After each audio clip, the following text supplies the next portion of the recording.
Hello नमस्कार दोस्तों, कैसे हैं आप सभी। एक बार फिर से आप सभी का स्वागत है आपके अपने यूट्यूब चैनल प्रॉफिट स्टडी में। तो आज की इस वीडियो में हम कवर करने वाले हैं ईस्टर्न रेलवे अपेंडिसिप का 3115 पोस्ट का अपेंडिसिप का भर्ती का नोटिफिकेशन 30 तारीख को रिलीज़ कर दिया गया था और 30 सितंबर के डेट से इसका ऑनलाइन आवेदन जो है उसकी प्रक्रिया भी शुरू कर दी गई थी।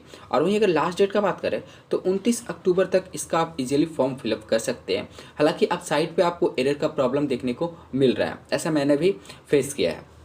तो कोई बात नहीं, ऐसा इसलिए हो रहा है कि जैसे जैसे आपका लास्ट डेट नज़दीक आते जा रहा है वैसे वैसे जो नंबर ऑफ़ यूज़र है, नंबर ऑफ़ एप्लीकेशन है, वो आपका ज़्यादा से ज़्यादा बढ़ते जा रहा है। तो आप कोशिश करिए कि अगर मॉर्निंग के टाइम में आपका नहीं हो पा रहा तो इवनिंग या फिर नाइट के टाइम में फॉर्म फिलअप करने का कोशिश करिए, क्योंकि इसका स्टेप बाय स्टेप कैसे फॉर्म फिलअप किया जाता है सेपरेट वीडियो आपको चैनल पे ऑलरेडी दिया हुआ है। तो आज की इस वीडियो में देखने वाले हैं कि वेल्डर वाले जितने भी स्टूडेंट हैं सभी कमेंट कर रहे हैं कि सर एड का मार्कशीट जरूर नहीं है मेरे पास, क्या करें, 10th का डालें, मेरा सिलेक्शन होगा या फिर नहीं होगा। तो इसी के रिलेटेड आज हम पूरा जो वीडियो है कवर करने वाले हैं। तो चलिए वीडियो की शुरुआत करते हैं। इससे पहले जो लोग भी चैनल फर्स्ट टाइम विजिट किए हैं जरूर जरूर सब्सक्राइब करके बेल बटन ऑन कर दीजिएगा, ताकि इसी तरह का वीडियो का नोटिफिकेशन सबसे पहले आप तक मिलते रहे। डिस्क्रिप्शन में आपको व्हाट्सएप ग्रुप का लिंक मिलेगा, जरूर से जरूर ज्वाइन कर लीजिएगा, ताकि छोटे मोटे अपडेट वहाँ पे आपको देखने को मिलते रहते हैं। अभी हम ईस्टर्न रेलवे अपेंडिसिप के जो 3115 पोस्ट का भर्तियाँ है 22-23 सेशन के, अभी हम ऑफिशियल जो एडवर्टाइजमेंट है उस पर हैं। और इस पर आपको सबसे पहले साइट पे हम जाके आपको दिखाएंगे step by step form fill up करके कि आपको क्या क्या वहाँ पे सेलेक्ट करना है और क्या क्या सेलेक्ट नहीं करना है। तो जब इसके एडवर्टाइजमेंट पे हम आए हैं और यहाँ पे सबसे पहले एक इंपॉर्टेंट बात आपको समझने की ज़रूरत है, चाहे अगर सातों यूनिट में से किसी भी यूनिट से रिलेटेड अगर हम बात करें। स्क्रॉल करके जब हम नीचे बढ़ते हैं तो यहाँ पे सबसे इंपॉर्टेंट एक बात बताया गया जिसको शायद आप सभी सही से नहीं समझे।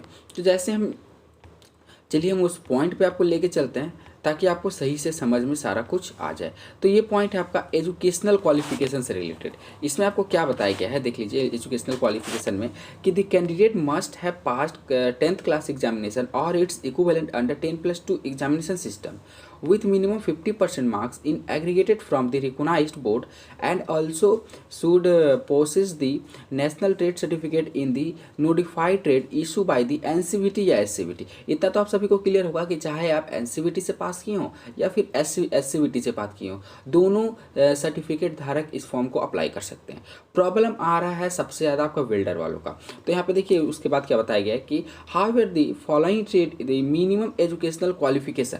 देखिए मिनिमम एजुकेशनल क्वालिफिकेशन का मतलब होता है कि कम से कम आप इतने पढ़े लिखे तो होने चाहिए। मिनिमम मतलब कम ना, तो आप सभी समझ गए होंगे कि minimum educational qualification is 8th class pass आपको मांगा गया है।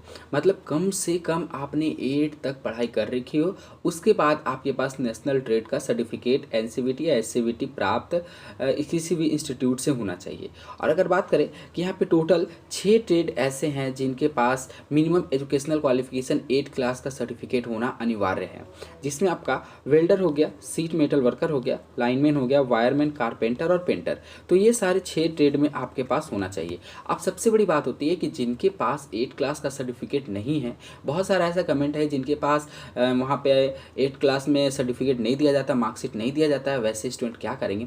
तो इसके बाद आपका नेक्स्ट स्टेप ये हो सकता है कि इसका जो मेरिट बनेगा वो किस आधार पे बनेगा। अगर 10th आधार पे बनेगा तो आप इजीली 10th के साथ अप्लाई कर सकते हो, और अगर 8 के आधार पे बनेगा तो आपको 8 का यहाँ पे कुछ ना कुछ आपको मार्क्स यहाँ पे पुटअप करना होगा, और DV में आपको सेम जो आप पुट करोगे वो आपको DV के टाइम चाहिए वहाँ पे। तो चलिए जो मेरिट का सिलेक्शन का प्रोसेस है एक नज़र उस पर डालते हैं, उसके बाद हम आपको फॉर्म के बारे में बताते हैं। तो देखिए हम आ गए हैं मोड ऑफ सिलेक्शन पे। इसमें अगर क्या बताया गया ध्यान से समझने की कोशिश करिए कि selection of the candidate of training slot of a unit of eastern railway will be on the basis of merit prepare on the respective of all eligible candidate who have apply against the notification. Merit list will be prepared on the basis of data detail filled by the candidate in on the line application form. The formula is given below the आपका पारा 5(2) to 5(3) will be followed for determining the merit. If any candidate fills up the wrong details, then his/her candidature will be cancelled as soon as comes in the notice of railway administration. और next अगर बात करें कि the select list for the document verification will be on the basis of average marks in the matriculation and ITI। तो देखिए ये matriculation ITI ये 8 के आधार पे नहीं है, मैट्रिकुलेशन ITI बताया गया है। इसके आगे देखते हैं क्या बोलता है कि the formula of the given below, तो फार्मूला आपको जो बताया गया वही रहेगा।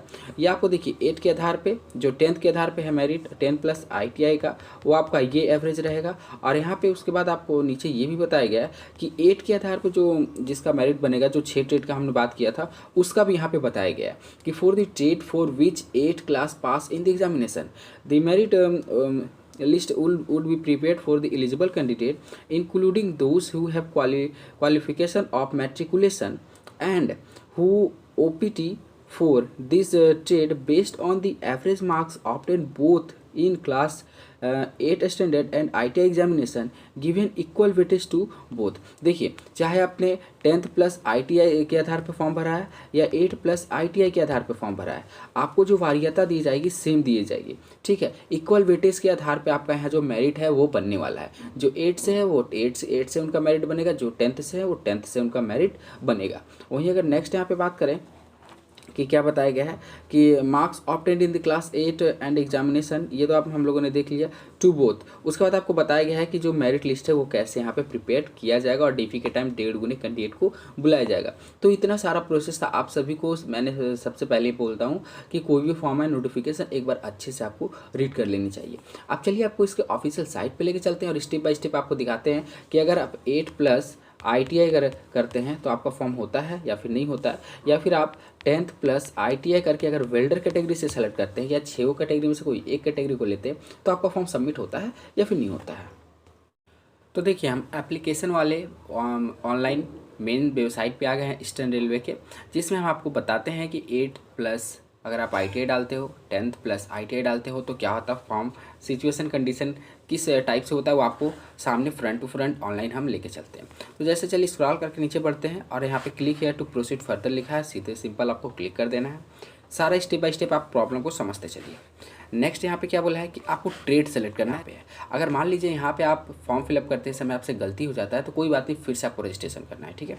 यहाँ पे इन सारा ट्रेड है तो इसमें से हम क्या सेलेक्ट करना है, नीचे आएंगे और नीचे आने के बाद आपको यहाँ पे देखिए वेल्डर दिखेगा, सिंपल सिटी आपको वेल्डर को यहाँ पे सेलेक्ट कर लेना है, या फिर गैस और इलेक्ट्रिक दोनों से भी आप सेलेक्ट कर सकते हैं। चलिए वेल्डर का किसी भी कैटेगरी से सेम आपको कंडीशन यहाँ फुलफिल देखने को मिलेगा। चलिए अब यहाँ पे बोला गया कि सेलेक्ट ट्रेड वेल्डर, यहाँ पे गैस इलेक्ट्रिक हम लोगों ने सेलेक्ट किया, देखिए यहाँ पे आपको यहाँ पे दिख भी रहा है।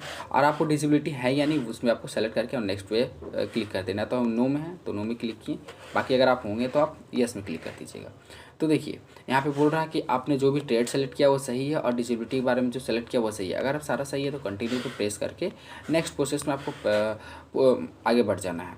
तो देखिए अब मेन जो साइट है वो हमारे सामने ओपन हो गया है। तो फाइनली साइट ओपन हो गया। अब इसमें सारा detail step by step fill up करना है। तो चलिए हम जल्दी से सारा डिटेल को फिल कर लेते हैं, उसके बाद हम चलेंगे नेक्स्ट स्टेप पे। और यहाँ पे नेक्स्ट स्टेप नहीं, हमारा जो फॉर्म है यहीं पे कंप्लीट हो जाएगा। सिर्फ आपको 8 और 10th और ITI का स्टैंडर्ड आपको बताना है। तो यहाँ पे देखिए अगर 8 क्लास का इन्फॉर्मेशन और 10th क्लास का इन्फॉर्मेशन, अगर 8 प्लस ITI मांगा गया है वेल्डर में, 8 प्लस ITI डालेंगे, 10 नहीं डालेंगे फॉर्म सबमिट हो जाएगा। पर 10th प्लस ITI डालेंगे, अगर 8 नहीं डालेंगे तो फॉर्म आपका सबमिट नहीं होगा। लाइव आप अपने सामने देख लीजिए। तो फटाफट चलिए पहले हम इन्फॉर्मेशन को फिलअप कर लेते हैं। तो ये देखिए यहाँ पे सारा डेटा मैंने फिलअप कर लिया है फटाफट करके।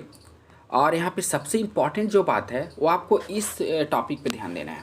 यहाँ पे देखिए मैंने 8 क्लास का कोई भी इन्फॉर्मेशन फिल नहीं किया है, ठीक है। और यहाँ की आप जो हम ट्रेड सेलेक्ट किए हैं वो आपका वेल्डर से सेलेक्ट किए, गैस और इलेक्ट्रिक दोनों का। यहाँ पे हमने 10th और ITI का इन्फॉर्मेशन फिलअप किया है। अब सभी देख सकते हो कि ये 10th का इन्फॉर्मेशन अगर ट्रेड यहाँ पे सेलेक्ट करते हो तो फॉर्म जो आपका है वो 100% कंप्लीट होता है या फिर नहीं होता, आप अपने सामने लाइव देख लो ताकि आपका जितना भी डाउट है वो कंप्लीट हो जाए। तो चलिए फिलअप कर लिए सारा। अगर यहाँ पे कैप्चा भी हम लोग डाल लिए, अगर यहाँ पे कंटिन्यू फॉर्म हो गया तो आप 10th प्लस ITI पे भी फिलअप कर सकते हो। और अगर कंटिन्यू नहीं हुआ तो फिर आप 8 प्लस ITI का मार्क्स डाल के यहाँ पे देखेंगे, ठीक है। चलिए यहाँ पे कंटिन्यू पे क्लिक करते हैं और यहाँ पे देखिए आपको क्या बोल रहा है कि please enter marks obtained at class 10th exam. बिना क्लास 10th का आप वेल्डर या फिर जो 6 ट्रेड बताया है उन सभी ट्रेड में से किसी एक ट्रेड का फॉर्म फिलअप नहीं कर सकते हो। यहाँ पे इजीली मेंशन किया गया, सारा कुछ देख सकते हो। तो बिना आप क्लास 8 का फॉर्म है तो कृपया करके बनवा लीजिए। आप जिस भी स्कूल से पढ़े होंगे वहाँ पे जाइए, रिक्वेस्ट करिए, आपका काम जो है 100% हो जाने की उम्मीद है। आप चलिए 8+ ITI करके देखते हैं कि क्या रिजल्ट मिलता है। तो देखिए अब हम क्या किए कि यहाँ पे 8 क्लास का इन्फॉर्मेशन फिल कर दिए, 8+ 10th+ ITI तीनों इन्फॉर्मेशन हम लोगों ने फिल कर दिया। अगर आप 8 और ITI करोगे तो आपको 10th का ज़रूरत नहीं पड़ेगा, फिर भी आपको DV के टाइम 10th का मांगा जाएगा। वहाँ पे आप क्या करते हैं, आप सीधा कुछ नहीं कंटिन्यू भी करते हैं। और यहाँ पे बोल रहा कि देखिए कि please check if all the data field have been correctly filled before clicking okay button. ठीक है, तो यहाँ पे हम लोग को सारा फिलअप किया सही सही, तो हमको सही सही फिलअप कर देना है। तो देखिए हमारा फॉर्म जो है फाइनली आप बोल सकते हो कि सबमिट हो गया। आप सब सही है, प्रेस कंटिन्यू पे क्लिक कर दिए और यहाँ पे सबमिट हम फॉर्म अपना कर दिए।